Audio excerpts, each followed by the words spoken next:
ठीक है, गेट बंद कर देना।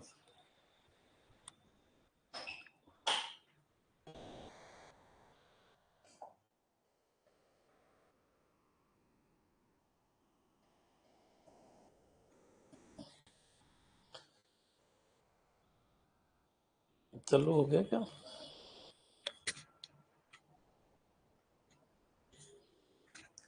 जय हिंद दोस्तों। देखिए, आज अपन डेटा स्ट्रक्चर पढ़ रहे हैं। अगर किसी ने डेटा स्ट्रक्चर की क्लास नहीं देखी है तो एक बार डेटा स्ट्रक्चर की क्लास पूरी देखिएगा। बहुत अच्छी तरीके से समझा रखा है। थ्योरी बार बार नहीं करेंगे, अपन एमसीक्यू करेंगे क्योंकि अप्रोच एमसीक्यू वाली होनी चाहिए। अब देखो, एमसीक्यू वाली अप्रोच इसलिए होनी चाहिए क्योंकि आजकल क्या है बच्चों, कोई भी एग्जाम दे रहे हो तो एमसीक्यू आता है और एमसीक्यू अपन कम करते हैं, इसलिए अपने क्वेश्चन रह जाते हैं। थ्योरी खूब आती है लेकिन एमसीक्यू के ऊपर कमांड नहीं होने की वजह से काफी कम नंबर आ पाते हैं। तो अपन एमसीक्यू को तैयार करते हैं। तुम एक बार थ्योरी देख के आ जाइए। अब बच्चों, थ्योरी से पहले मैं आपको 15 से 20 मिनट या आधा घंटा आपको पूरा का पूरा थ्योरी समझाता हूँ, है ना। एमसीक्यू से पहले मैं पहले थ्योरी समझाता हूँ और कुछ एमसीक्यू ऐसे हो सकते हैं कि बीच बीच में से आ गए हो तो उनको अपन बाद में लेंगे। क्लियर?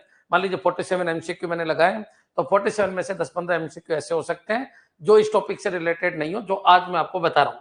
तो आज मैं आपको बताऊंगा टाइप्स ऑफ डेटा स्ट्रक्चर क्या है, प्रिमिटिव और नॉन प्रिमिटिव में से कैसे अपन को ढूंढना है, लीनियर और नॉन लीनियर में अंतर कैसे करना है, स्टैटिक और डायनेमिक में अंतर कैसे करना है, एब्स्ट्रैक्ट डेटा टाइप कौन कौन से हैं, इनके बारे में अपन चर्चा करेंगे। क्लियर?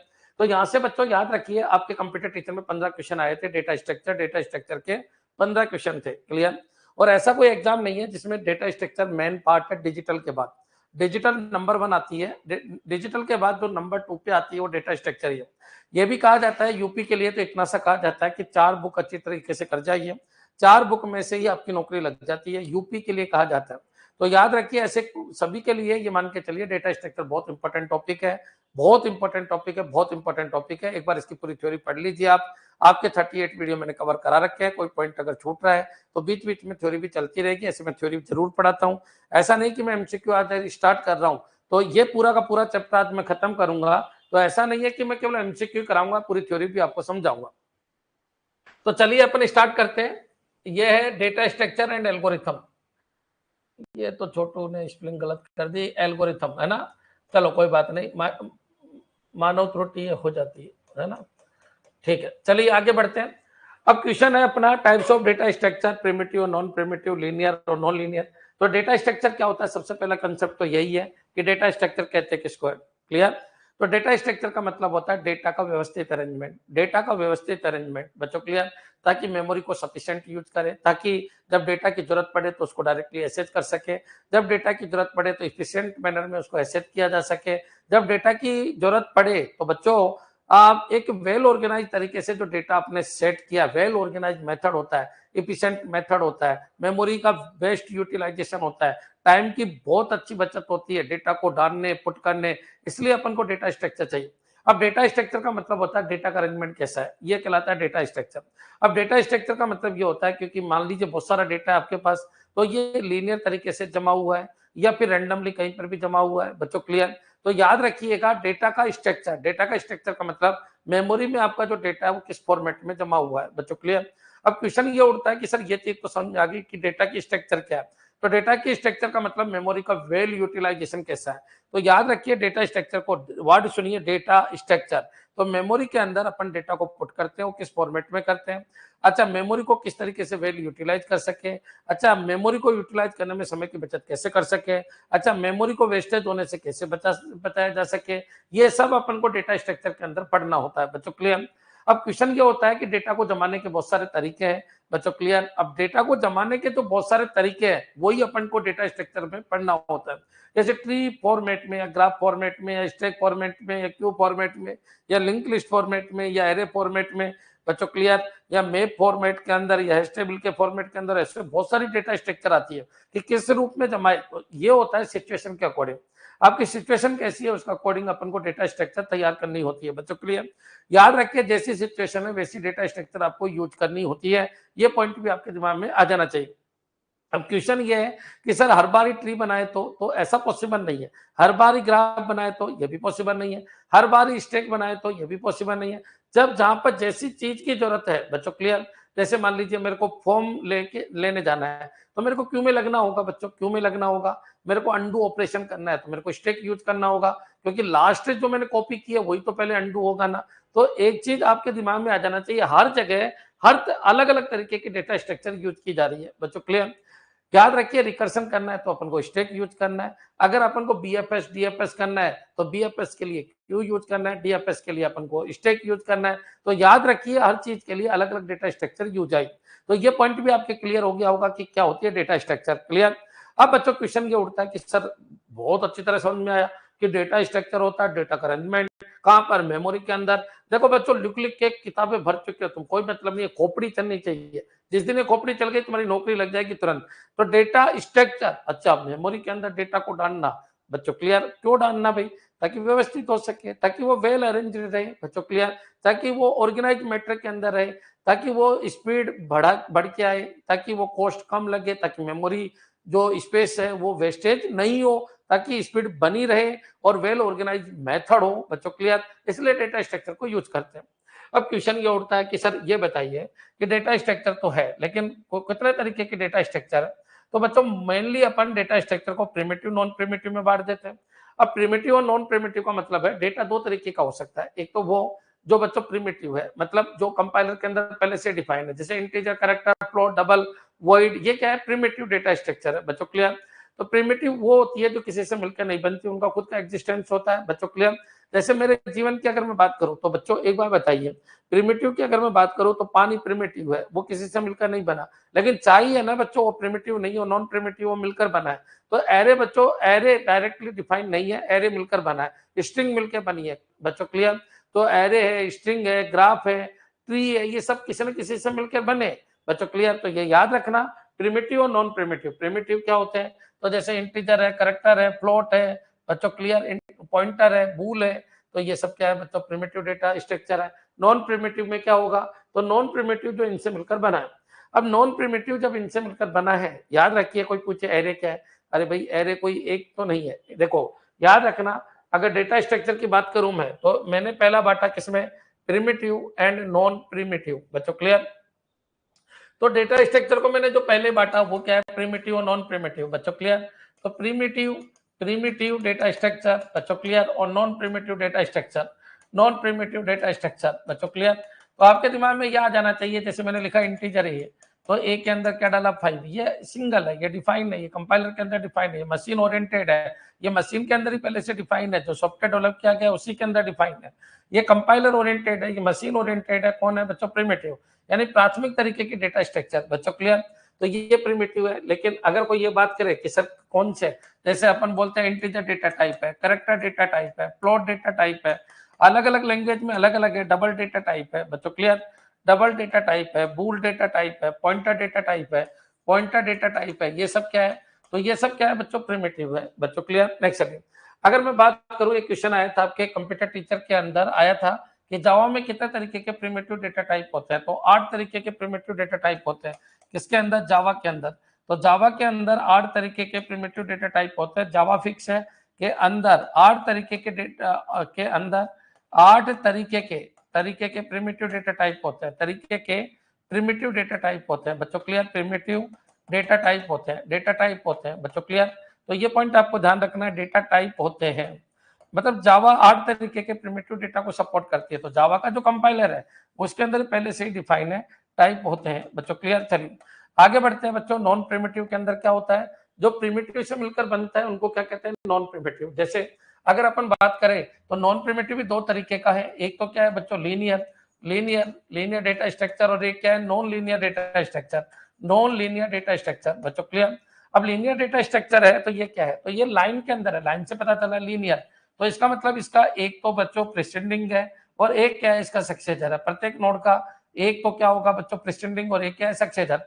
नॉन लीनियर जो होगा वो हायरार्किकल मेथड के अंदर होगा, या फिर नॉन लीनियर होगा। नॉन लीनियर का मतलब इसका कोई प्रीसीजर और सक्सेसर एक होना जरूरी नहीं है बच्चों, क्लियर। तो इस तरीके का होगा, क्योंकि इसके कितने बच्चे हैं? इसके 2 बच्चे हैं बच्चों, क्लियर। हो सकता है इसके 2 पेरेंट्स हो, एक ये पेरेंट, ये ग्राफ बन गया। तो ऐसे बच्चों आपके दिमाग में आ जाना चाहिए, ट्री और ग्राफ इसके अंदर आते हैं, किसके अंदर? Non linear. और याद रखिए ट्री और ग्राफ डायरेक्टली जावा के अंदर नहीं है, जावा की कोडिंग की जाती है, जावा की कोडिंग करके अपन ट्री और ग्राफ बनाते हैं। जावा के अंदर तो केवल 8 तरीके के ही क्या है प्रिमिटिव डेटा टाइप है बच्चों, क्लियर। तो नॉन प्रिमिटिव के अंदर लीनियर आएगा और नॉन लीनियर आएगा। अब लीनियर बच्चों जो इस तरीके से बनते हैं उनको क्या कहते हैं अपन, जैसे स्टैक है, क्यू है बच्चों, क्लियर, क्यू है। तो उसके अंदर क्या होता है, मान लीजिए अपन ने स्टैक बनाया तो स्टैक लिपो के सिद्धांत पे काम करता है, ये सब कुछ आपको पता है। क्यू है वो फिफो के सिद्धांत पे काम करता है, ये भी आपको पता है। फिफो मतलब फर्स्ट इन फर्स्ट आउट बच्चों, क्लियर। तो ये सारी चीजें आपको पता है। नेक्स्ट चलिए आगे बढ़ते हैं। नॉन लीनियर में आपका क्या आएगा, तो नॉन लीनियर के अंदर आपका ट्री आएगा और क्या आएगा बच्चों, ग्राफ आएगा बच्चों, क्लियर। बाकी सब अगर कोई पूछे लिंक लिस्ट कहाँ आएगी, तो लीनियर में ही आएगी। कौन सी लिंक लिस्ट, तो बच्चों अगर कोई ये पूछे स्टैक किस में आएगा, इसी में आएगा, क्यों इसी में आएगी, लिंक लिस्ट भी इसी में आएगी। तो लिंक लिस्ट की अगर मैं बात करूं वो भी इसी में आएगी, चाहे लिंक लिस्ट किसी भी तरीके की हो, चाहे क्यों किसी भी तरीके का हो, चाहे स्टैक किसी भी तरीके का हो। लीनियर के अंदर एरे भी आएगा बच्चों, क्लियर। तो एरे बच्चों एक चीज आपकी क्लियर हो जानी चाहिए, ये एरे क्या है, इनसे मिलकर बनती है, इसलिए एरे एक कैसा है, तो नॉन प्रिमिटिव डेटा स्ट्रक्चर है, लेकिन लीनियर है बच्चों, क्लियर। क्योंकि प्रत्येक जो देखो प्रत्येक ब्लॉक है, ये ब्लॉक है तो इसका एक पेरेंट और एक चाइल्ड है बच्चों, क्लियर। कुल मिला के बात ये एक प्रेडिसेसर है और एक सक्सेसर है बच्चों। लेकिन ट्री और ग्राफ के अंदर कितने भी प्रेडिसेसर हो सकते हैं, कितने भी सक्सेसर हो सकते हैं, तो ये पॉइंट भी आपके क्लियर हो जाना चाहिए। अब ट्री के अंदर बच्चों पेरेंट तो एक ही होता है बच्चों, क्लियर। प्रेडिसेसर तो एक ही होता है बच्चों, क्लियर। ये प्रेडिसेसर एक ही है, लेकिन सक्सेसर कितने भी हो सकते हैं। ग्राफ के अंदर प्रेडिसेसर और सक्सेसर कितने भी हो सकते हैं। कहने का मतलब ट्री वो होता है जिसमें पेरेंट एक ही है। ट्री के अंदर सभी नोड का पेरेंट एक ही है, पेरेंट सिंगल पेरेंट होता है। पेरेंट क्या होता है, तो सिंगल पेरेंट होता है, सिंगल।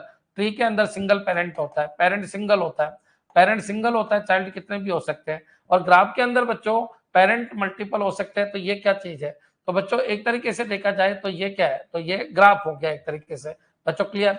ये क्या हो गया, ग्राफ हो गया। तो ग्राफ के अंदर मान लीजिए अगर मैं और ऊपर बना दूं तो साइकिल भी बन जाती है। तो याद रखिए ग्राफ जो होता है वो साइक्लिक भी होता है और ट्री जो होता है वो असाइक्लिक होता है बच्चों, क्लियर। ये देखेंगे अपन जैसे जैसे अपन आगे बढ़ेंगे, एक एक चीज को अपन देखते चलेंगे और क्वेश्चन को भी करते चलेंगे। तो ये तो आपके क्लियर है कि बच्चों जो कंपाइलर के अंदर पहले से डिफाइन है, जो मशीन के अंदर पहले से डिफाइन है, जो कोडिंग के अंदर पहले से डिफाइन है, उनको कहते हैं प्रिमिटिव, और जिनकी कोडिंग करनी पड़ती है उनको कहते हैं नॉन प्रिमिटिव बच्चों, क्लियर। अब बच्चों लीनियर मतलब जो इनसे मिलकर बना है उनको क्या कहते हैं, नॉन प्रिमिटिव बच्चों, क्लियर। लीनियर और नॉन लीनियर, लीनियर में क्या होता है, एक प्रेडिसेसर और एक सक्सेसर। यहाँ पर बच्चों ट्री और ग्राफ होता है, ट्री के अंदर पेरेंट तो एक ही होता है, लेकिन ग्राफ के अंदर पेरेंट मल्टीपल हो सकते हैं बच्चों, क्लियर। अब ट्री और ग्राफ में क्या अंतर है उसके बारे में भी अपन चर्चा करेंगे। आज की जो क्लास है वो अपनी बेसिक क्लास है, बेसिक कंसेप्ट को अपन को पूरा करना है। तो डेटा स्ट्रक्चर में डेटा को मेमोरी के अंदर ग्राफ के रूप में सेव कर सकते हैं, या ट्री के रूप में, या स्टैक के रूप में, या क्यू के रूप में, या लिंक लिस्ट के रूप में, या एरे के रूप में बच्चों, क्लियर। इनके रूप में अपन सेव कर सकते हैं बच्चों, क्लियर। और जरूरत पड़े तो इंटीजर, कैरेक्टर, फ्लोट यानी वेरिएबल के रूप में भी इनको स्टोर कर सकते हैं। तो ये पॉइंट आपके क्लियर हो जाना चाहिए, क्लियर। नेक्स्ट चलिए अब दूसरे पॉइंट के ऊपर आइए, अपन एक एक चीज को देखेंगे कि ट्री और ग्राफ में क्या अंतर है, इनमें क्या अंतर है, सब कुछ अपन देखेंगे। नेक्स्ट चलिए अब बात करें बच्चों, तो जो है स्टैटिक और डायनेमिक, ये क्या कंसेप्ट होता है, तो ये भी अपन को देखना है। तो बच्चों याद रखना स्टैटिक और डायनेमिक का क्या कंसेप्ट है, समझना बच्चों। स्टैटिक क्या होता है, तो जिसकी कंपाइल टाइम पे जो साइज वो फिक्स हो जाती है, एक बार उसको बना दिया तो उसकी साइज फिक्स है, वो स्टैटिक है। तो बच्चों याद रखिए एरे स्टैटिक के अंदर आता है, बाकी सारे के सारे क्या है, डायनेमिक।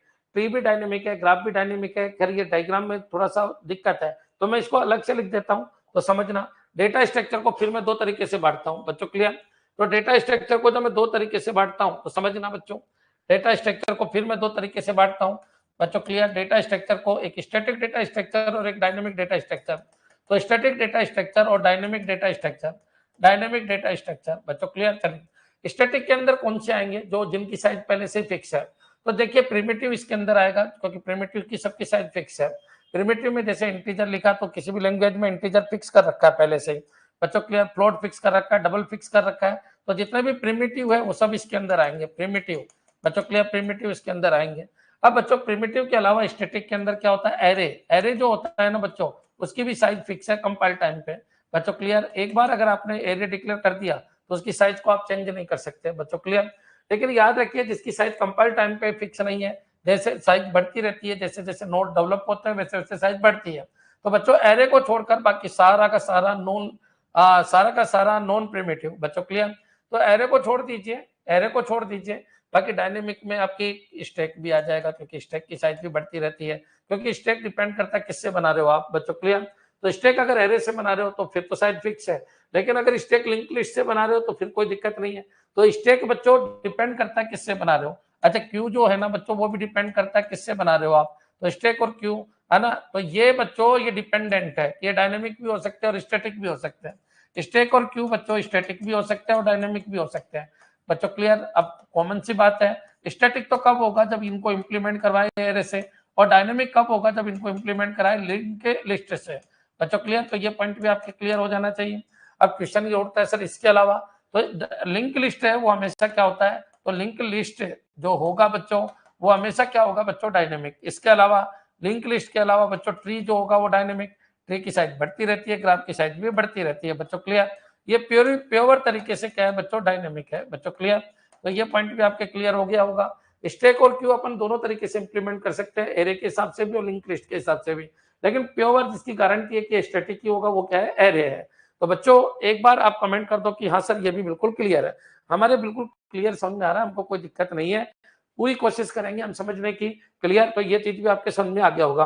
तो पहले मैंने आपको बताया कि प्रिमिटिव और नॉन प्रिमिटिव के हिसाब से, फिर मैंने कहा प्रिमिटिव वो है जो पहले से कंपाइलर के अंदर डिफाइन है, प्रिमिटिव वो है जो बच्चों पहले से जो लैंग्वेज यूज करते हैं उसके अंदर के जो पहले से डिफाइन किए हुए डेटा टाइप उनको प्रिमिटिव कहते हैं। नॉन प्रिमिटिव जो यूजर बनाता है, यूजर की आवश्यकता के हिसाब से नॉन प्रिमिटिव प्रिमिटिव से मिलकर बने हैं बच्चों, collection of primitive is called non primitive. फिर इसके बाद बच्चों मैंने आपको बताया नॉन प्रिमिटिव भी दो तरीके का है, एक तो बच्चों लीनियर, एक है नॉन लीनियर। लीनियर का मतलब जिसका एक प्रीडिसेसर और एक सक्सेसर है वो लीनियर है, और जिसके बच्चों प्रीडिसेसर और सक्सेसर एक से ज्यादा है वो क्या है, नॉन लीनियर है बच्चों। क्लियर? तो इसमें हायरार्किकल आ जाएगा और उसमें साइकिल आ जाएगी। साइकिल अगर कोई चीज है तो वो ग्राफ भी कहलाता है, और बच्चों याद रखिए जो असाइकिल है और नॉन लीनियर है तो वो ट्री कहलाता है बच्चों। क्लियर? तो ये चीज भी आपके समझ में आ गई होगी। अब क्वेश्चन ये उठा कि सर ये चीज तो समझ में आ गई, फिर स्टैटिक और डायनेमिक आ गया। तो जिसको कंपाइल टाइम पे फिक्स कर दिया गया या पहले से डिफाइन है कि उसकी साइज क्या है, तो वो आपका स्टैटिक है, उसकी साइज को चेंज नहीं कर सकते। अगर साइज चेंज करोगे तो वो एरर दे देगा, तो वो होता है स्टैटिक। इसमें एरे बेस्ट एग्जांपल है, बाकी प्रिमिटिव सब स्टैटिक होते हैं, क्योंकि प्रिमिटिव की साइज आप नहीं बदल सकते, पहले से ही कंपाइलर के अंदर सब कुछ डिफाइन होता है, तो इसका मतलब आप उसकी साइज को चेंज नहीं कर सकते। वो यूजर डिफाइंड डेटा टाइप नहीं, वो सिस्टम डिफाइंड डेटा टाइप है। अगर यूजर डिफाइंड की बात करें तो एरे जो है वो यूजर डिफाइन है, लेकिन कंपाइल टाइम पे उसकी साइज देनी पड़ती है, इसलिए याद रखिए जो एरे है वो स्टैटिक में आएगा बच्चों। क्लियर? तो ये पॉइंट भी आपके क्लियर हो जाना चाहिए। कंप्लीट बाइनरी ट्री एरे से कंस्ट्रक्ट होता है। कंप्लीट बाइनरी ट्री एरे से कंस्ट्रक्ट करना चाहो कर दो आप, है ना, लेकिन उसको उस एरे को देखिए मैं आपको क्या कह रहा हूं, ये अपन ऐसे बोल सकते हैं कि कोई कंप्लीट बाइनरी ट्री है तो उसको एरे बना के देख लो, उसमें एरे में कोई गैप नहीं होना चाहिए। लेकिन बाइनरी ट्री एरे से कंस्ट्रक्ट होता है, ये वर्ड ही गलत हो जाएगा। क्लियर? ये वर्ड ही गलत हो जाएगा बच्चों। क्लियर? ये अधिक लिंक लिस्ट से ही कंस्ट्रक्ट होता है। लेकिन कंप्लीट बाइनरी ट्री को चेक करने का एक तरीका है कि आप कंटिन्यूअस एरे भर के देखिए, कोई स्पेस खाली नहीं रहना चाहिए बच्चों। क्लियर? तो वो कंप्लीट बाइनरी ट्री को एक तरीके से चेक करने का तरीका है। बाकी डायनेमिक होते हैं, सबके सब क्या होता है, डायनेमिक। क्या ये क्वेश्चन समझ में आ गया? एक बार एक क्वेश्चन आया था कि कंप्लीट बाइनरी ट्री है या नहीं है, तो मैं ये कह रहा हूँ कि अगर किसी के नहीं समझ में आए तो आप एरे भर के देख लीजिए बच्चों। क्लियर? वो आएगा आगे, तो मैं क्वेश्चन लूंगा बहुत सारे, तो मैं आपको समझाऊंगा। मैं कोई डायरेक्टली आपको एमसीक्यू नहीं करा रहा, मैं आपका दिमाग पहले सेट कर रहा हूँ, उसके बाद मैं आपको एमसीक्यू कराऊंगा बच्चों। क्लियर? ताकि आप खुद भी एमसीक्यू कर सको। अब क्वेश्चन ये उठता है कि सर ये तो हमारे समझ में आ गया, अब चलिए आगे बढ़ते हैं अपन नेक्स्ट पॉइंट के ऊपर। आइए नेक्स्ट पॉइंट के ऊपर, स्टैटिक और डायनेमिक हो गया, लीनियर और नॉन लीनियर हो गया, प्रिमिटिव और नॉन प्रिमिटिव हो गया। अब लास्ट पॉइंट है एब्स्ट्रैक्ट डेटा टाइप। अब एब्स्ट्रैक्ट डेटा टाइप क्या है बच्चों? एब्स्ट्रैक्ट डेटा टाइप का मतलब ये होता है, जैसे बच्चों अगर आपने पाइथन पढ़ी है मेरे से, तो मैंने पाइथन के अंदर बताया था कि जैसे मैप होता है बच्चों। क्लियर? मैप होता है, जैसे लिस्ट होती है बच्चों। क्लियर? जैसे लिस्ट होती है, मैप होता है बच्चों। क्लियर? जैसे एरे होता है ना, एरे लिस्ट होती है। तो ऐसे मैंने बहुत सारे आपको ऐसे बताए थे जो पहले से ही कंपाइलर के अंदर डिफाइंड है बच्चों। क्लियर? तो याद रखिएगा, जैसे मान लो स्टैक है, तो स्टैक क्या है, तो स्टैक के अंदर आपको पता है पुश ऑपरेशन, जैसे ही अपन लिखते हैं पॉप ऑपरेशन लिखते हैं तो बच्चों ऑटोमेटिक कोडिंग हो जाती है, उसकी कोडिंग करने की जरूरत नहीं है। ये जो मेथड है वो पहले से ही उसके अंदर डिफाइंड है। जैसे स्टैक है तो उसके अंदर क्या होता है, पुश और पॉप बच्चों। क्लियर? जैसे क्यू है तो उसके अंदर एन क्यू और डी क्यू, तो ये ऑपरेशन पहले से डिफाइन है। अपन को यूजर को अपनी तरफ से फंक्शन बनाने की जरूरत नहीं पड़ती बच्चों, क्लियर, पहले से फंक्शन डिफाइंड है बच्चों, क्लियर। तो याद रखिएगा जैसे स्टैक है तो अपन पुश कर देते हैं, जब कोई क्वेश्चन आता है तो लिखता है पुश 10, तो अपन समझ जाते हैं पुश 10 का मतलब वैल्यू डाली जा रही है, पॉप 10 मतलब वैल्यू निकाली जा रही है बच्चों, क्लियर। तो पुश पॉप, देखो एक मिनट, अगर मैं मान लो 3 तरीके के डेटा होते हैं किसके अंदर, स्टैक के अंदर, तो आपको स्टैक के अंदर 3 तरीके के फंक्शन कौन से हैं, तो पुश फंक्शन है बच्चों, क्लियर, पॉप फंक्शन है, पॉप फंक्शन है, पुश जो भी डेटा है आपका पॉप फंक्शन है, पॉप में कोई ये डालने की जरूरत ही नहीं। टॉप है, टॉप का मतलब भाई ये टॉप मोस्ट है बच्चों, क्लियर। तो टॉप ये है, तो ये मेथड आपके पहले से ही डिफाइंड है, इनको बार बार बनाने की जरूरत नहीं है, क्योंकि उनको पता है कि स्टैक एक डेटा टाइप है, स्टैक डेटा टाइप है, तो ये मेथड वो पहले से ही देता है बच्चों, क्लियर। जैसे क्यू है तो क्यू के अंदर बच्चों बहुत सारे मेथड पहले से ही बने हुए हैं, किसके अंदर, लाइब्रेरी के अंदर बने हुए हैं। तो क्यू के अंदर जो लाइब्रेरी के अंदर बने हुए हैं वो क्या है, जैसे एन क्यू है बच्चों, क्लियर, एन क्यू ऑपरेशन है बच्चों, क्लियर, डी क्यू ऑपरेशन है, डी क्यू ऑपरेशन है बच्चों, क्लियर। तो एन क्यू ऑपरेशन है, डी क्यू ऑपरेशन है, ये पहले से ही बने हुए हैं। तो बच्चों वो डेटा स्ट्रक्चर जिनके मेथड पहले से ही बने हुए हैं किसके अंदर, लाइब्रेरीज के अंदर, उनको कहते हैं स्टैक है, क्यू है बच्चों, क्लियर। तो ये पहले से बने, लेकिन ट्री के लिए तो कोई फंक्शन नहीं है बच्चों, क्लियर, ट्री के लिए तो नहीं है, ग्राफ के लिए तो नहीं है बच्चों, क्लियर, एरे के लिए भी नहीं है, एरे के लिए भी नहीं है तो बच्चों, क्लियर। तो याद रखिए, हाँ लिस्ट के लिए है, लिस्ट जब मैंने आपको लिस्ट पढ़ाई थी पाइथन के अंदर, तो याद कीजिए लिस्ट के लिए, मैप के लिए, तो मैप के लिए, लिस्ट के लिए, इनके लिए पहले से ही मेथड बने हुए हैं। तो याद रखिए लिस्ट है, मैप है, एरे लिस्ट है, एरे लिस्ट है, तो ये पहले से ही बने हुए होते हैं बच्चों, क्लियर। किसी भी लैंग्वेज के अंदर इनके मेथड पहले से ही डिफाइन होते हैं, इनको क्या कहते हैं, एब्स्ट्रैक्ट डेटा टाइप। तो बच्चों ये बताते हैं क्या करना है, लेकिन कैसे करना है ये पहले से ही लिखा हुआ होता है, किसके द्वारा, जो भी कंपाइलर डिजाइनर होता है उसके द्वारा। अच्छा एनक्यू क्या होता है, तो ये पहले से ही लिखा हुआ है कंपाइलर डिजाइनर के द्वारा बच्चों, क्लियर। पुश है, पॉप है, टॉप है, तो जब अपन पाइथन के अंदर ये यूज करते हैं, सी के अंदर तो ये फैसिलिटी नहीं है, लेकिन अपन जब हाई लेवल लैंग्वेज की तरफ जाते हैं तो वहां पर बच्चों लाइब्रेरी फंक्शन होते हैं, इनकी कोडिंग करने की आपको जरूरत नहीं है। इनको बोलते हैं अपन क्या, जैसे पूरी क्यू है तो पूरी क्यू के केवल आप बने बनाए फंक्शन को यूज कीजिए, आपको कोडिंग करने की जरूरत नहीं है। एनक्यू के लिए आपको कोड लिखने की जरूरत नहीं है, डीक्यू के लिए आप कोड लिखने की जरूरत नहीं है, स्टैक के लिए भी कोई कोड लिखने की जरूरत नहीं है, लिस्ट के लिए कोई कोड लिखने की जरूरत नहीं है, मैप के लिए कोई कोड लिखने की जरूरत नहीं है, केवल बने बनाए फंक्शन को आप यूज करते हैं, तो उसको कहते हैं एब्स्ट्रैक्ट डेटा टाइप।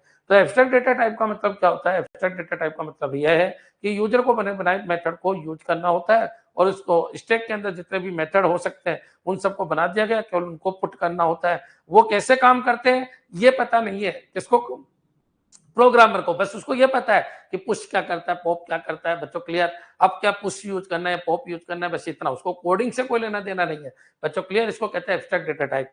तो एब्स्ट्रैक्ट डेटा टाइप का मतलब ये है व्हाट टू डू ये तो पता है, लेकिन हाउ टू डू ये पता नहीं है बच्चों, क्लियर। तो मेरे हिसाब से ये पॉइंट भी क्लियर हो गया होगा। सर जावा में है क्या ये इनबिल्ट फंक्शन, तो आप सबको पता है बच्चों, जब पैकेज होते हैं तो पैकेज है तो वहां पर बहुत सारे इनबिल्ट फंक्शन है बच्चों, क्लियर। लेकिन याद रखिए डेटा स्ट्रक्चर के बहुत सारे इनबिल्ट फंक्शन है किसके अंदर, जावा के अंदर, लेकिन सी के अंदर नहीं है। सी के अंदर हाँ इनबिल्ट तो है लेकिन लाइब्रेरी बेस है। जैसे मान लो फ्लोर है, फ्लोर फंक्शन है, ये स्टैक से रिलेटेड नहीं है, क्यू से रिलेटेड नहीं है, डायरेक्टली नहीं है वहां पर बच्चों, क्लियर। तो याद रखिए बहुत सारी लैंग्वेज इनको सपोर्ट करती है, बहुत सारी लैंग्वेज इनको सपोर्ट नहीं करती है, तो ये पॉइंट आपके क्लियर हो जाना चाहिए। अभी अपन को किसी लैंग्वेज में नहीं जाना, अभी तो केवल अपन को इतना देखना है कि इनबिल्ट अगर बने हुए हैं, जैसे क्यू इनबिल्ट होता है, स्टैक पूरा पहले से बना हुआ होता है, लिस्ट पूरा, मैप पूरा, एरे लिस्ट पूरा, तो इनको कहते हैं एब्स्ट्रैक्ट डेटा टाइप बच्चों, क्लियर। तो ये पॉइंट आपके क्लियर हो जाना चाहिए। अब बच्चों ये पूरा का पूरा चैप्टर मैंने आपको बताया केवल इंट्रोडक्शन ऑफ डेटा स्ट्रक्चर। अब डेटा स्ट्रक्चर के प्रत्येक क्वेश्चन को अपन को डीप में समझना है, क्या होता है क्या नहीं होता, और एक बार आपने देख लिया होगा, अगर आपने पूरे वीडियो देख लिए तो एक से दो तीन वीडियो के मैं क्वेश्चन आज करवा रहा हूँ आपको, उनको समझना, क्लियर। लगभग 1000 क्वेश्चन बनेंगे डेटा स्ट्रक्चर के, इनको जरूर देखिए। अपन पीछे से ही चलते हैं और एक एक क्वेश्चन को देखते चलते हैं। जो क्वेश्चन अपने काम के नहीं है पहले मैं उनको हटा देता हूँ, क्योंकि बीच बीच में बहुत सारे क्वेश्चन ऐसे आएंगे जो टॉपिक से रिलेटेड नहीं है, अलग टॉपिक के हो सकते हैं, पहले मैं उनको हटा देता हूँ।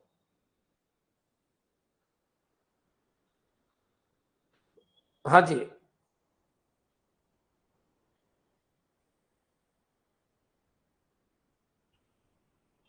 ठीक है, 3-4 क्वेश्चन ही है, बाकी तो सब हो जाएंगे। देखिए करते हैं स्टार्ट।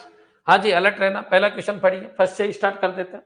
हाँ जी, जो टॉपिक मैंने बताया उससे रिलेटेड आपको ये पढ़ना है, क्या कहना चाह रहा है क्वेश्चन उसको समझना। हाँ जी बच्चों, अब देखिए कभी स्टैक आएगा तो मैं स्टैक को पूरा एक्सप्लेन करूँगा, लेकिन आपके दिमाग में आ जाना चाहिए एब्स्ट्रैक्ट डेटा टाइप क्या है। जो बच्चों केवल अपन यूज़ करें, वो काम कैसे करते हैं ये पता नहीं है, उनको एब्स्ट्रैक्ट डेटा टाइप कहते हैं। बहुत सारी लैंग्वेज के अंदर बच्चों डेटा स्ट्रक्चर पहले से डिफाइन कर दी गई है।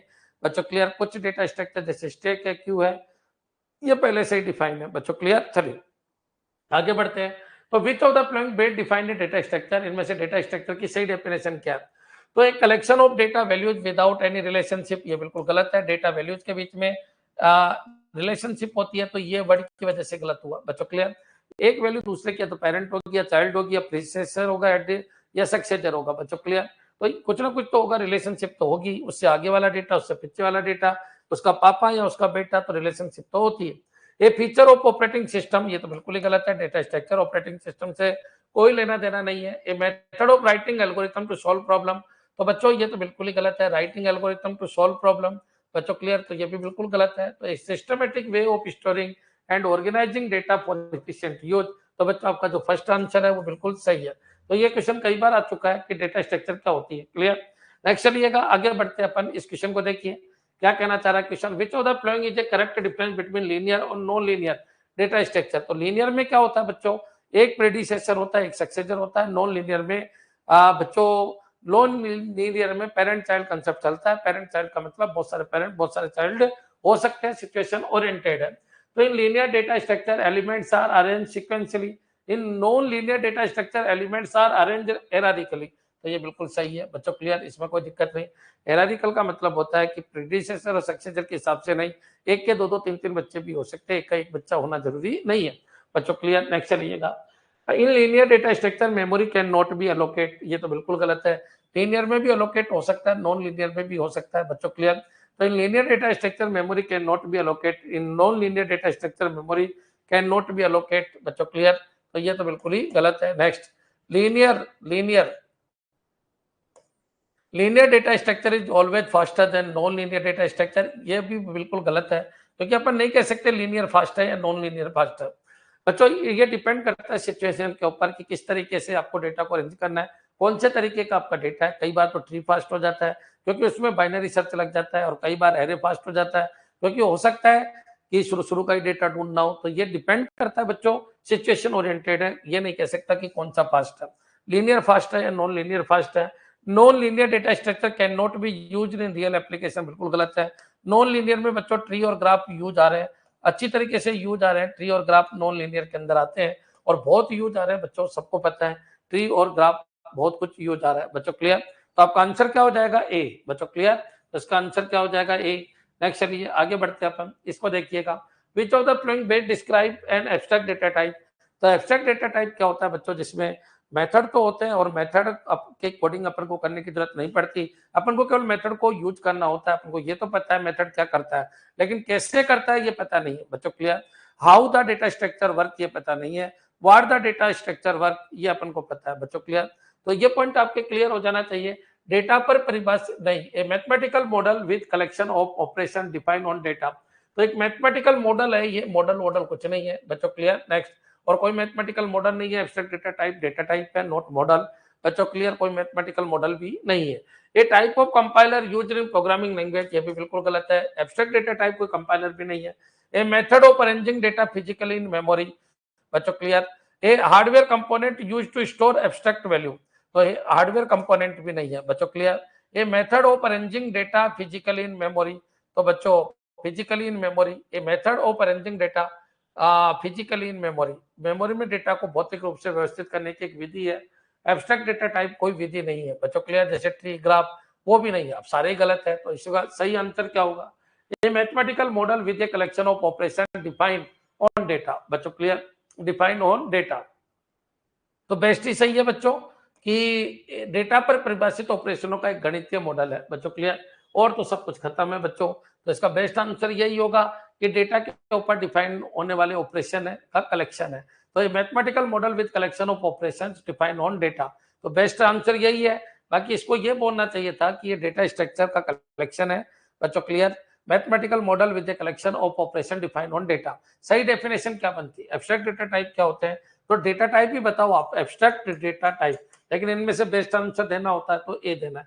एब्स्ट्रैक्ट डेटा टाइप उन डेटा टाइप को कहते हैं जो अपन डायरेक्टली यूज करने के लिए तैयार है, लेकिन वो कैसे काम करते हैं ये अपन को पता नहीं है, उसको कहते हैं एब्स्ट्रैक्ट डेटा टाइप। लेकिन बच्चों कोई कह रहा है कि हार्डवेयर कंपोनेंट है, कोई कह रहा है method of arranging data physically in memory, तो ये भी नहीं है बच्चों। एब्स्ट्रैक्ट डेटा टाइप का मतलब है किस तरीके से अपन को यूज करना। ये टाइप ऑफ कंपाइलर भी नहीं है, ये mathematical model with a collection of operation define on data. बच्चों क्लियर? तो बेस्ट यही है। कितना टाइम हो गया क्लास को? संजय सक्सेना, क्या बच्चा है, क्या बच्चा, दुखी खत्म नहीं होते तुम्हारे, दुखी खत्म नहीं होते, दुखी खत्म नहीं होते। 6 बजे बोला तो 6 बजे स्टार्ट हो गया होगा ना? हाँ?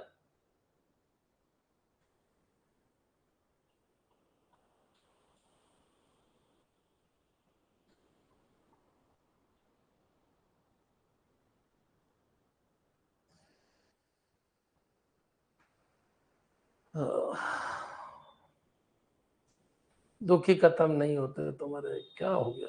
चलो आगे बढ़ो। अब बच्चों बहुत बार आएगा, टेंशन मत लो। ये बिग, ये थोड़ा सा टॉपिक सेट किया है तो बाद में करा देंगे, इसको मैं हटा देता हूँ। क्लियर है? नेक्स्ट चलिए आगे बढ़ जाते हैं।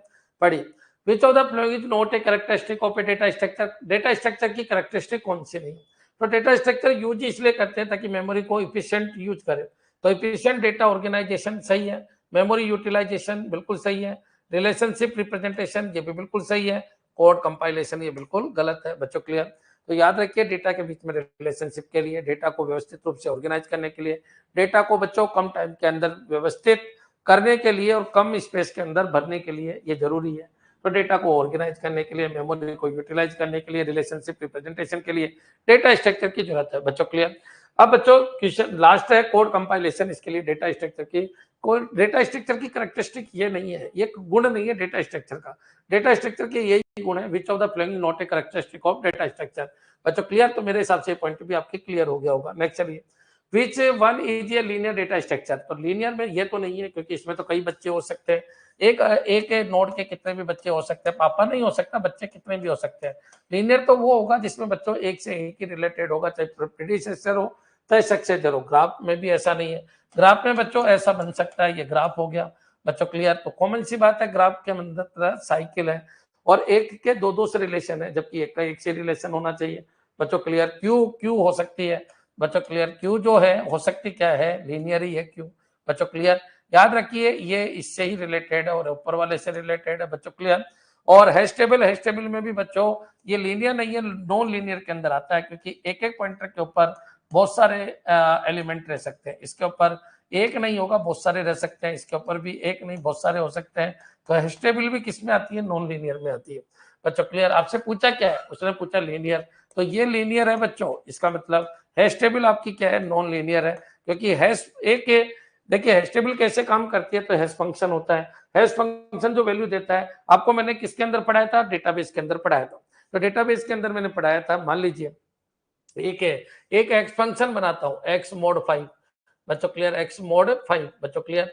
एक्स मोड 5 ये आपका एफ एक्स है, तो आपको सेट करना है। तो आप बताइए, मान लीजिए अगर मैं 25 डालता हूँ, 25 नंबर का नोड है जिसकी की 25 है, वो भी एक ही जगह जाएगा। 35 है वो भी एक ही जगह जाएगा। बच्चों क्लियर? तो ये पॉइंट आपको ध्यान रखना है, कौन सी जगह जाएगा बच्चों? जीरो की जगह। तो जीरो जहां होगा वहीं पर मोड 5 जीरो, तो जीरो के ऊपर बच्चों ये भी जाएगा और ये भी जाएगा।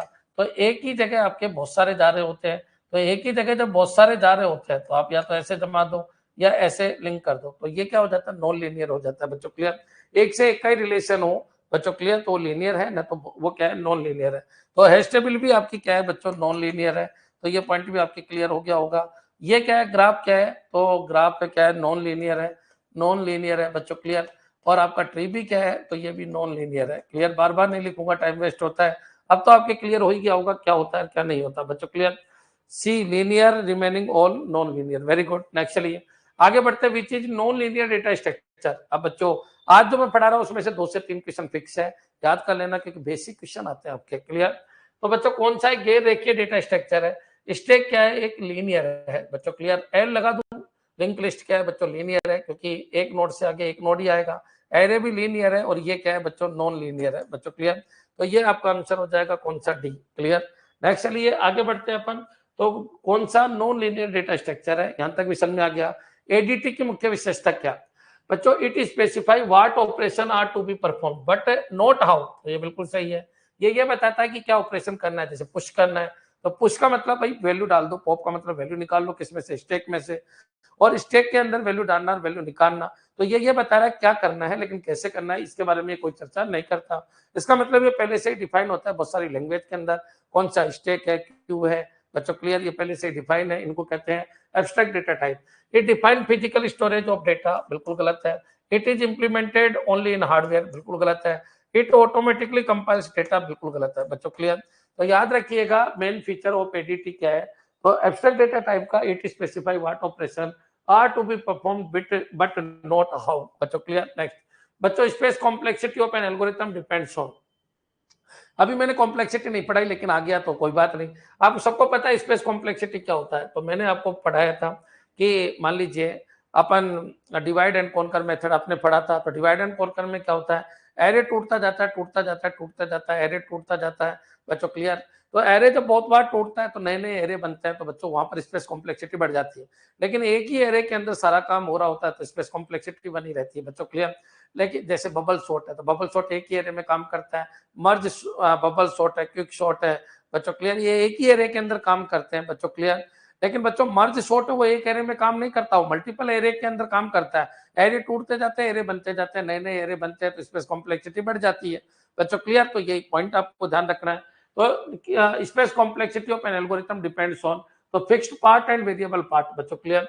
अगर फिक्स पार्ट है बच्चों, एक ही लोकेशन के ऊपर एक ही एरे के अंदर सब कुछ परिवर्तन हो रहा है, मान लो सॉर्टिंग हो रही है, सर्चिंग हो रही है, एक ही एरे में हो रही है, एरे के टुकड़े नहीं हो रहे हैं, तो बच्चों याद रखिए उसकी स्पेस कॉम्प्लेक्सिटी ऑर्डर ऑफ 1 होती है। लेकिन अगर मान लीजिए एन एलिमेंट और सबका अलग अलग एरे बनाए तो उसकी space complexity order of N होती है बच्चों, क्लियर। तो ये पॉइंट भी आपको ध्यान रखना है। तो स्पेस कॉम्प्लेक्सिटी डिफाइन करता है कि आपने जो भी डेटा स्ट्रक्चर बनाया उसको कितनी बार बनाया बच्चों, क्लियर। तो याद रखिए आपने उसके कितने पार्ट किए, उसके कितने एक तो फिक्स पार्ट ही रखा या उसके वेरिएबल पार्ट किए। सर्चिंग सॉर्टिंग के लिए आपको मल्टीपल एरे बनाने की जरूरत है, या उसी डेटा स्ट्रक्चर को यूज कर करके आप सॉर्टिंग सर्चिंग कर रहे हो। तो जैसे क्विक शॉट है, अगर मैं बात करूं क्विक शॉट की बात करूं, क्विक शॉट बच्चों, क्लियर, क्विक शॉट की बात करूं, बबल शॉट की बात करूं, बच्चों, क्लियर, इंसर्शन शॉट की बात करूं, इंसर्शन बच्चों, क्लियर। तो इनके अंदर बच्चों स्पेस कॉम्प्लेक्सिटी ऑर्डर ऑफ 1 होती है बच्चों, क्लियर, क्योंकि इसके अंदर एक ही एरे होता है और इसी एरे के अंदर अपन क्या करते हैं बच्चों, एल्गोरिथम लगा के उनको सोल्व करते रहते हैं, नए एरे नहीं बनाते बच्चों, क्लियर। लेकिन जैसे क्विक शॉट है बच्चों, क्लियर, क्विक शॉट है, वर्ड सुन, सॉरी, क्विक शॉट हो गया, बबल शॉट हो गया, इंसर्शन शॉट हो गया बच्चों, क्लियर। लेकिन अगर अपन बात करें मर्ज शॉट, तो वहां पर एरे बहुत सारे बनते हैं, तो वहां पर बच्चों स्पेस कॉम्प्लेक्सिटी क्या होती है, बढ़ जाती है। तो fix part and variable part only on input size, नहीं इनपुट साइज के ऊपर नहीं होती, कितना भी इनपुट डाल दो। आप जब एरे नहीं बनाओगे तभी कॉम्प्लेक्सिटी स्पेस कॉम्प्लेक्सिटी बढ़ेगी। डेटा कितना भी डालने से स्पेस कॉम्प्लेक्सिटी नहीं बढ़ती है। ओनली ऑन सीपीयू स्पीड, नहीं बच्चों, ओनली ऑन कंपाइलर, बिल्कुल गलत है। एक एरे मान लो 1 करोड़ डेटा का बना दो, स्पेस कॉम्प्लेक्सिटी नहीं बढ़ती है, बिल्कुल ध्यान रखिएगा। टाइम कॉम्प्लेक्सिटी बढ़ती है और घटती है, ध्यान रखना। एरे बहुत बड़ा है तो टाइम कॉम्प्लेक्सिटी बच्चों, क्लियर, क्योंकि उनको सर्चिंग करने में टाइम कम हो ज्यादा लगेगा। लेकिन स्पेस कॉम्प्लेक्सिटी अगर एक ही एरे बन रहा है, चाहे कितना भी बड़ा बन रहा हो, तो उसकी स्पेस कॉम्प्लेक्सिटी ऑर्डर ऑफ 1 ही है बच्चों, क्लियर, याद रखिए। लेकिन जब एरे के टुकड़े टुकड़े टुकड़े टुकड़े टुकड़े टुकड़े करते हैं तो याद रखिए उस समय स्पेस कॉम्प्लेक्सिटी बढ़ जाती है। क्या ये क्लियर है बच्चों? पीडीएफ मिलेगी सर क्लास की, आ गया, देखो मैंने कहा था ना। अरुण यादव, ये डेली आ जाती है, जब डेटा स्ट्रक्चर देखोगे ना आप, तो डेटा स्ट्रक्चर की जो ये क्लास जाएगी डेटा स्ट्रक्चर के फोल्डर में जाएगी, और जो जहां क्लास होगी उसी के नीचे डेली पीडीएफ होती है, क्लियर। जितनी भी आज तक क्लास हुई है ना अपनी कोचिंग में, उन सब की डेली पीडीएफ मिलेगी आपको, वहीं पर मिलेगी, और उन्हीं को पढ़ना होता है। आपको बार बार नोट्स बनाने की जरूरत नहीं पड़ती। डेली पीडीएफ को मर्ज करके भी डाल रखा है, इंडिविजुअल भी डाल रखा है, वीडियो के साथ भी डाल रखा है। कभी कभी ऐप के ऊपर एक दो दिन गुजारिए, एक दो दिन गुजारिए ऐप के ऊपर, देखिएगा क्या मटेरियल है क्या मटेरियल नहीं है। ऐसे ऐसे बच्चे हैं, ऐसे ऐसे बच्चे हैं, कोर्स खरीद लेते हैं, एक दिन भी नहीं पढ़ते हैं, और एक दो तो बच्चों देख पढ़ने बैठते हैं ना तो 25वें नंबर का खोलते हैं, पहले 25वें नंबर का, फिर वो पढ़ने बैठते हैं कि आज तो पढ़ लेते हैं, ठीक है, आज पढ़ लेते हैं, 10 मिनट पढ़ने के बाद क्या है इसको तो पढ़ाना आता ही नहीं है, क्या पढ़ा रहे हैं, क्या पढ़ा रहा है, फिर कॉल करते हैं, सर ये 25 नंबर के वीडियो में क्या पढ़ा दिया आपने, कुछ तो समझ में आ ही नहीं रहा है? क्या पढ़ा दिया आपने, कुछ समझ में आई नहीं। मैंने पूछा बाबू फर्स्ट 1 to 24 देखा, नहीं सर मैंने तो बस ट्राई मारा था 25 नंबर का कि समझ में आता है नहीं आता इस मास्टर का। मैंने कहा तेने रामायण देखी बाबू, रामायण देखी, रावण को मार रहे थे लोग, तो तू जाके उस रावण को, अरे यार कितने निर्दयी लोग हैं रावण को मार रहे हैं, अरे पहले पूरी स्टोरी तो देख भाई बाबू, पूरी स्टोरी देख, किसी सब्जेक्ट की पूरी हिस्ट्री क्या है उसको देखो पहले, तब जाके 25 नंबर का वीडियो समझ में आएगा। 24 नंबर का देखा नहीं, 24 तक देखा नहीं, 25 को देख के 10 मिनट बाद कॉल करता है, सर मैं तो ठगा गया, सर मेरे तो समझ में नहीं आ रहा, सर आपने क्या पढ़ाया, 24 तक देखा नहीं। कल एक ऐसे बच्चे का कॉल आया, मैंने कहा यार ऐसे लोग भी धरती के ऊपर है, अच्छी बात है, ये तो बहुत अच्छी बात है कि धरती का बैलेंस बना हुआ है, क्लियर, ऐसे लोग हैं तो धरती का बैलेंस बना हुआ है। आज तुम कितने अच्छे हो, पढ़ते हो, मेहनत करते हो, और कोई नहीं पढ़ता है तो वो बैलेंस बन जाता है ना, तो धरती बैलेंस में इसलिए चल रही है। अगर एक पलड़ा भारी हो जाए तो कैसे चलेगी, क्लियर, एक पलड़ा भारी हो जाए तो कैसे चलेगी, सभी पढ़ने लग जाए तो कैसे चलेगी, बच्चों सभी, है ना, तो बैलेंस है, इन बच्चों ने बैलेंस बना रखा, जमा के बैलेंस बना रखा है। आप देखो, आप कभी कभी ऐप को खोल लिया करो, कभी कभी साल में 2 साल में कभी भी ऐप को खोलो, देखा करो कि उसमें क्या कंटेंट है क्या नहीं है। चलिए आगे बढ़ते हैं। तो स्पेस कॉम्प्लेक्सिटी बच्चों टुकड़ों के ऊपर है, टुकड़ों के ऊपर है, तो टुकड़े देखा करो कि हर टुकड़े तो बहुत ज्यादा हो गए, तो टुकड़े बहुत ज्यादा हो गए तो इसका मतलब क्या हो गया, स्पेस कॉम्प्लेक्सिटी बढ़ गई बच्चों, क्लियर। नेक्स्ट चलिए आगे बढ़ते हैं अपन। नेक्स्ट बच्चों, विच data structure is best for implementation recursion. Recursion क्या होता है, कई बार आपने देखा होगा फंक्शन के अंदर से फंक्शन को अगर कॉल करता हूं मैं, तो फंक्शन के अंदर अगर मैं फंक्शन को कॉल कर लेता हूं, मान लीजिए फंक्शन चल रहा है, फंक्शन के अंदर आए और फिर मैं फंक्शन को कॉल कर लेता हूं, तो वापस अपन फंक्शन पे चले जाते हैं बच्चों, क्लियर, इस तरीके से पूरा चलता है। तो फंक्शन के अंदर से फंक्शन को कॉल करना रिकर्सन कहलाता है बच्चों, clear, call a function from function is called from function is called recursion बच्चों, क्लियर। अब जब भी अपन को रिकर्सन की बात आए तो आपके दिमाग में एक चीज ले आना कि रिकर्सन को इंप्लीमेंट करने के लिए अपन स्टैक को यूज करते हैं बच्चों, क्लियर, किसको यूज करते हैं, स्टैक डेटा स्ट्रक्चर को यूज करते हैं। यूपी वाले तुम्हारे ये क्वेश्चन आया था पिछली बार, ये बताइए कि डेटा रिकर्सन को इंप्लीमेंट करने के लिए कौन से डेटा स्ट्रक्चर को यूज करते हैं, अपन स्टैक को यूज करते हैं बच्चों, clear. Self calling, very good, function calling itself is called recursion, function खुद के अंदर से किसी फंक्शन को कॉल कर देता है तो उसको क्या कहते हैं, रिकर्सन। ये तो मुझे विश्वास है कि 10 वीडियो तुमने देख लिए होंगे, तो रिकर्सन क्या होता है ये मैं यहाँ बता रहा हूँ, फंक्शन को कॉल करता है बच्चों, उसको क्या कहता है, रिकर्सन। एक चीज और बता देता हूँ, तुमको मैंने इतने दिनों से पढ़ा रहा हूँ, खूब सारी थ्योरी पढ़ा दी, अब खूब सारी थ्योरी पढ़ा दी ना बच्चों, उसको अप्लाई करना सीखो, एमसीक्यू को तैयार करना सीखो, क्लियर। तो चलिए, जब फंक्शन खुद को कॉल करता है अपने अंदर से तो उसको कहते हैं रिकर्सन, और जो ये रिकर्सन इंप्लीमेंट होता है वो किससे होता है, स्टैक से होता है बच्चों, क्लियर। तो ये पॉइंट भी आपको ध्यान रखना है, रिकर्सन जो इंप्लीमेंट होता है वो किससे होता है, स्टैक से होता है बच्चों, क्लियर। लेकिन अगर कोई ये कह दे लूप इंप्लीमेंट किससे होता है, लूप, तो लूप में बच्चों क्या होता है, जैसे फॉर लूप है, फॉर आई बराबर 0, I is less than equal 10 बच्चों, क्लियर, और आई प्लस। तो बच्चों आप सबको पता है कि ये जो इंप्लीमेंट होता है वो किससे होता है, तो ये होता है क्यू से बच्चों, क्लियर। लूप कोई भी हो, लूप है तो लूप में भी तो बार बार कोई चीज चलेगी, ये क्यू से चलेगी बच्चों, क्लियर, किससे चलेगी, क्यू से, तो क्यू से चलेगी, क्यू बच्चों, क्लियर। तो ये पॉइंट आपको ध्यान रखना है, लूप होता है तो क्यू, लूप है, लूप का इंप्लीमेंटेशन किससे होगा, तो लूप का इंप्लीमेंटेशन क्यू से होगा बच्चों, क्लियर। फंक्शन रिकर्सन का इंप्लीमेंटेशन किससे होगा, तो रिकर्सन का इंप्लीमेंटेशन किससे होगा, रिकर्सन का इंप्लीमेंटेशन होगा बच्चों स्टैक से। तो ये पॉइंट भी आपको ध्यान रखना है बच्चों, क्लियर। नेक्स्ट चलिए आगे बढ़ जाते हैं, आगे बढ़ जाते हैं। निम्न में से कौन सा रेखिक डेटा स्ट्रक्चर नहीं है बच्चों, लीनियर नहीं है। तो स्टैक क्या है, तो स्टैक का बच्चों आप सबको पता है, स्टैक में लीनियर है, तो ये पॉइंट आपको ध्यान रखना है। तो मैं यहाँ पर एल लगा देता हूँ, लीनियर है, ये भी लीनियर है, ये भी लीनियर है। ट्री क्या है, तो ट्री नॉन लीनियर है बच्चों, क्लियर। तो ये पॉइंट आपको ध्यान रखना है।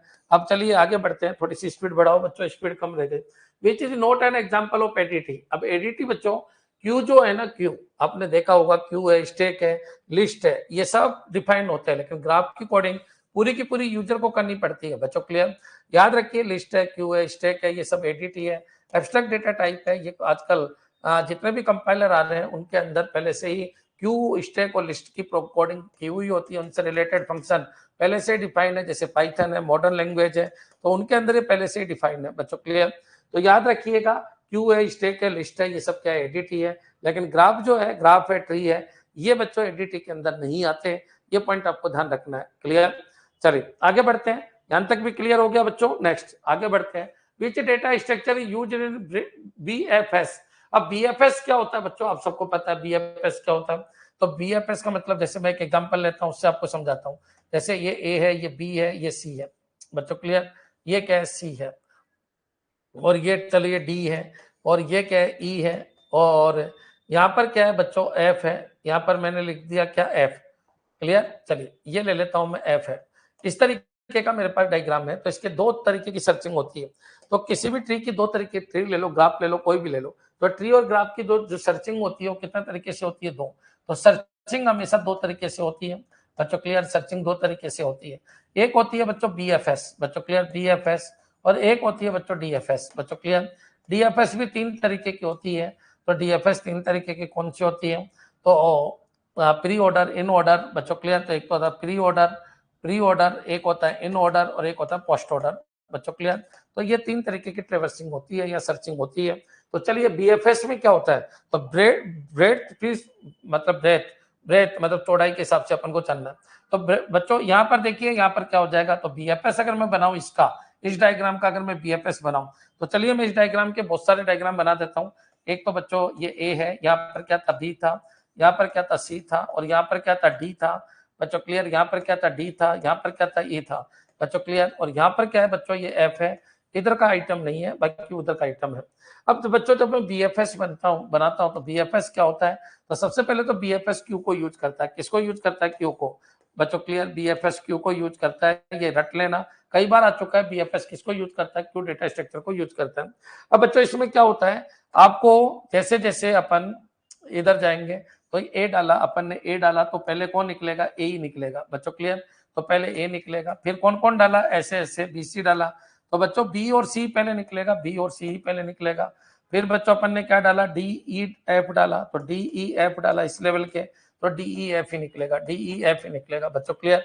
तो एक क्यू डेटा स्ट्रक्चर को यूज करता है कौन, बीएफएस। बीएफएस का मतलब प्रत्येक लेवल के सभी को लेना है, ए को ले लिया, बी सी को ले लिया, डी ई एफ को ले लिया बच्चों। क्लियर? तो ये पॉइंट आपके क्लियर हो जाना चाहिए। अब बच्चों अगर मैं बात करूं, इसके तीन बनाने हैं मेरे को, तो तीन डीएफएस अगर बनाना है तो स्टैक को यूज करते हैं। डीएफएस को बनाने के लिए अपन किसको, इसको डेवलप करने के लिए अपन क्यू को यूज करते हैं, और इसको डेवलप करने के लिए अपन स्टैक को यूज करते हैं बच्चों। क्लियर?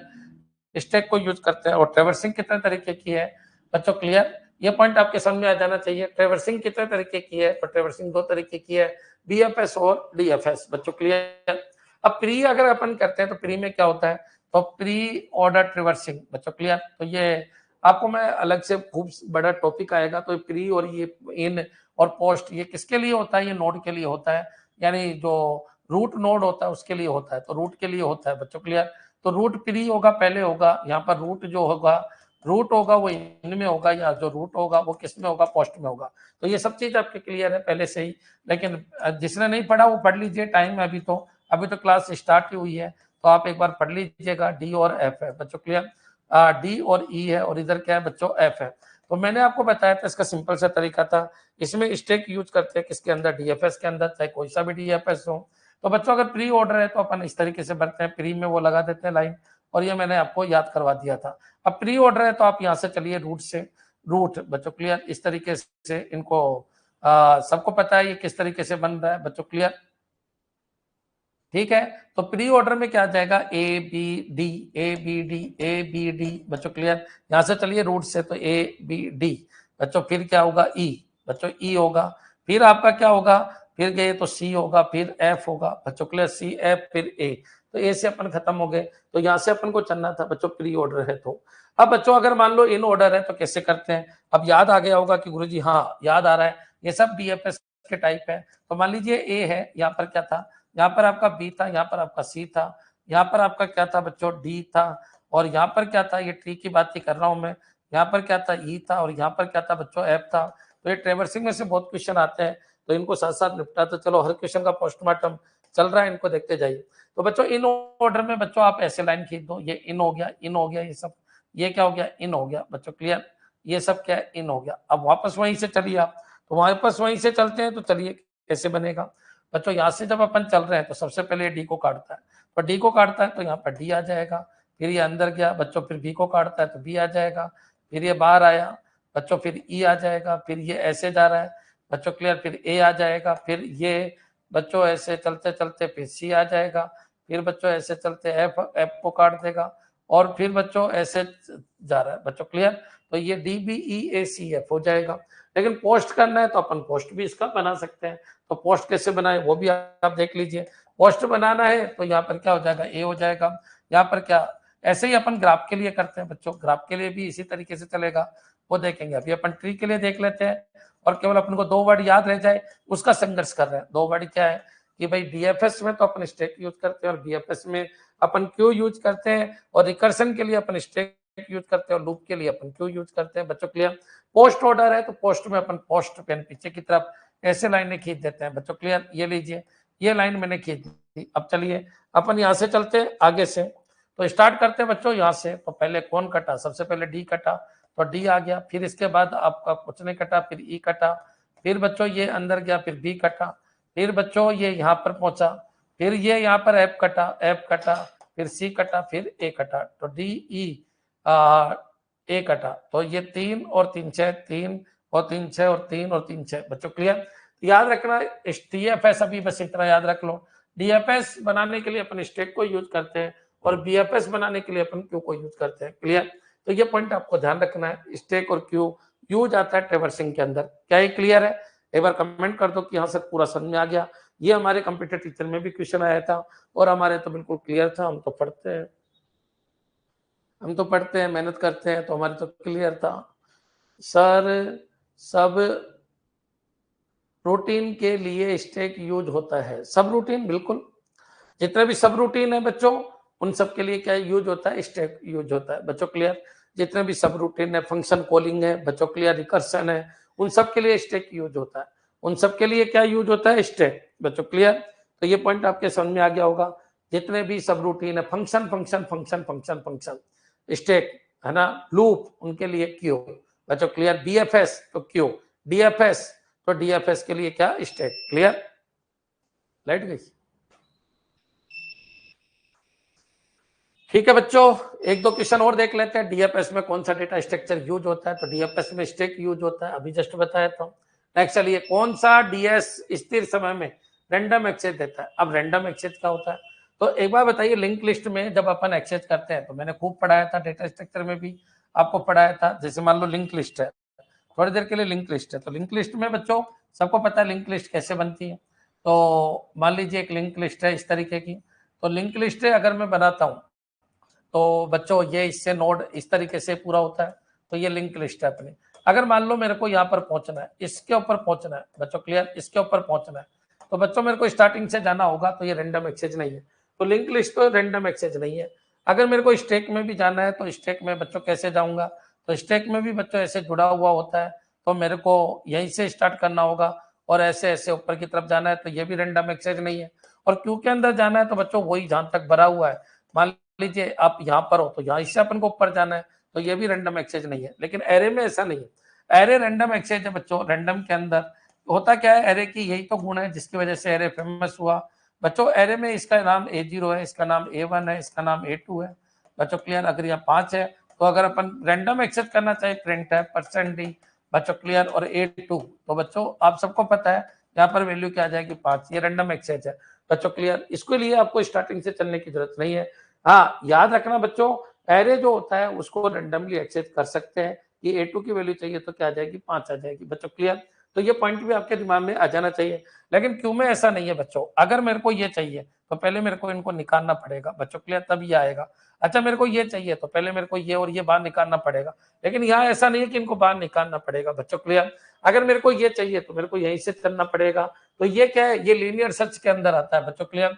तो which data structure give random access, ये बच्चों रैंडम एक्सेस नहीं है, ये लीनियर एक्सेस है बच्चों, क्लियर, लीनियर एक्सेस है, सीक्वेंशियल एक्सेस है, सीक्वेंशियल एक्सेस है,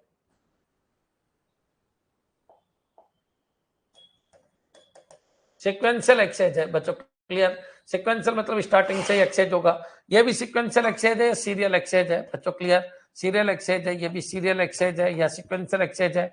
ये एरे जो होता है वो रैंडम एक्सेस है बच्चों, क्लियर। तो ये पॉइंट भी आपको ध्यान रखना है। एरे किस में आता है, तो एरे रैंडम एक्सेस में आता है। एरे में आप 2 को तो ये 2 कर दो, 3 को तो ये 3 कर दो, लेकिन औरों में ऐसा पॉसिबल नहीं है। तो आपसे पूछा रैंडम एक्सेस कौन देता है, तो एरे बच्चों, क्लियर। याद रखिए हर चीज का एक अलग सॉल्यूशन है, समझना। विच of the following is a linear data structure, तो ग्राफ क्या है, तो बच्चों ग्राफ है वो नॉन लीनियर है, ये क्या है, नॉन लीनियर। ट्री क्या है, तो ट्री क्या है, नॉन लीनियर है बच्चों, क्लियर। स्टैक क्या है, लीनियर है। हैश टेबल क्या है, तो ये नॉन लीनियर है बच्चों, क्लियर। तो याद रखिए is a linear data structure, तो आपका आंसर क्या हो जाएगा, आपका आंसर स्टैक हो जाएगा, क्लियर। नेक्स्ट चलिए आगे बढ़ते हैं।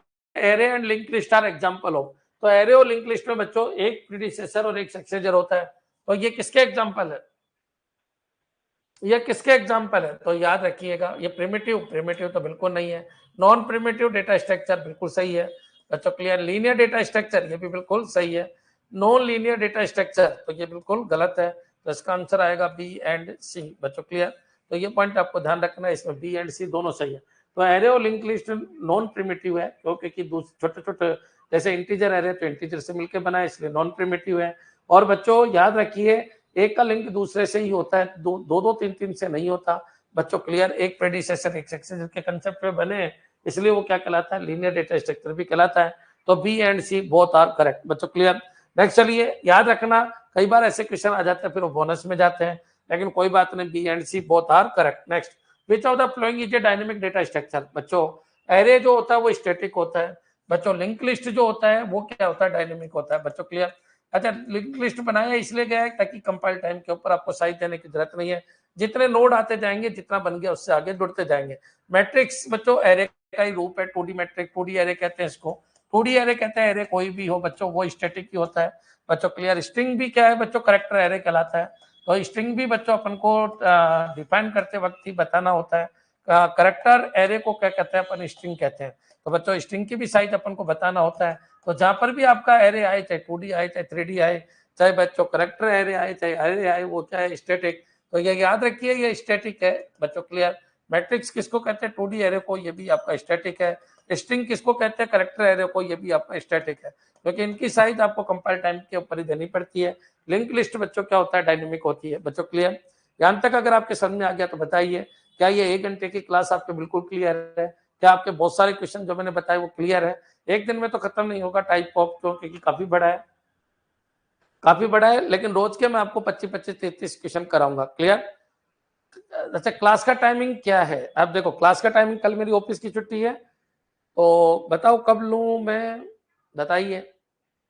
मंडे से तो मैंने बोल ही दिया था आपसे 9:15 से है, सुबह सुबह 9:15 से है, मंडे से सुबह 9:15 से, 9:15 से 10:15 आपकी डेटा स्ट्रक्चर होगी, और इवनिंग के अंदर आपकी एक नई बुक स्टार्ट हो जाएगी मंडे से, है ना।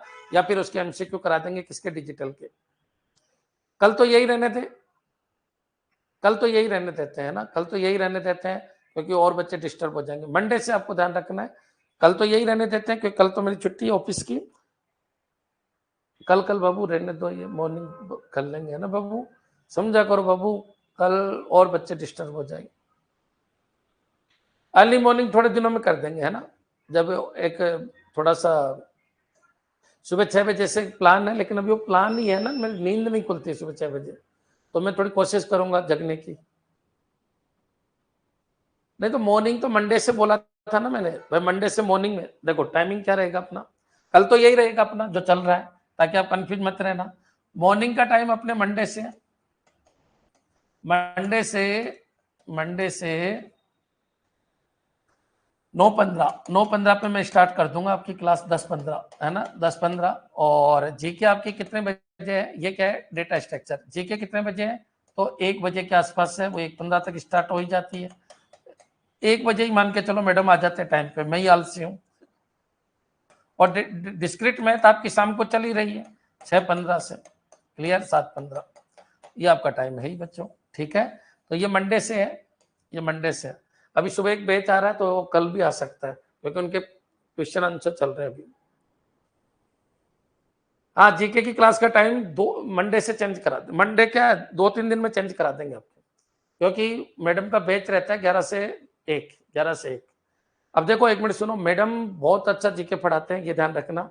आरएस फाइट किया हुआ है, 2-3 गवर्नमेंट जॉब लगी हुई है मैडम के, तो बढ़िया लेवल के ऊपर जीके पढ़ाते हैं, उनसे पढ़ना मैडम से। अच्छा, वो एक्सप्लेन करते हैं, कौन? अंबिका मैडम। ऐसे नहीं कि आके लिखने स्टार्ट कर दिया, तो लिखे हुए नोट्स तो सर के आई, उनको देख लेना और मैडम से एक बार पूरा जीके समझना, है ना। आपके सिलेबस के अकॉर्डिंग चल रहा है, चाहे कोई सा भी हो, पूरा पॉइंट टू पॉइंट सिलेबस के अकॉर्डिंग आपको पढ़ना है, ठीक है। ठीक, कल तो इसी टाइम पे होगी आपकी क्लास, 5 बजे और 6 बजे, और फिर कर देंगे अपन, है ना। मंडे से आपका ये टाइम रहता है। धन्यवाद।